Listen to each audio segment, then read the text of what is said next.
আর আমরা যদি ঈশ্বরের সন্তান বলে নিজেদেরকে দাবি করি, আমরা যদি নিজেদেরকে ঈশ্বরের সন্তান বলি, পরমেশ্বরের পুত্র কন্যা বলে আমরা সদা সর্বদা অঙ্গীকার রাখি, আমাদের উচিত প্রচুর রূপে নিজেদেরকে পবিত্রতার সঙ্গে চালন করা, নিজেদেরকে পবিত্রতার বশে রাখা, নিজেদেরকে কন্ট্রোল করা।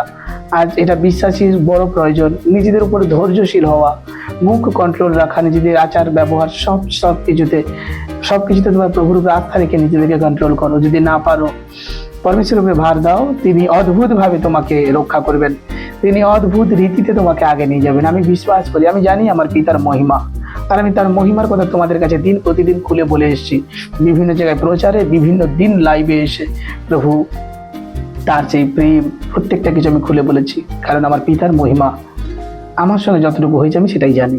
হালেলুয়া। এবং দেখো, প্রত্যেকটা বিশ্বাসী সন্তানের উপরে পরমেশ্বরের মহিমা কথা হচ্ছে।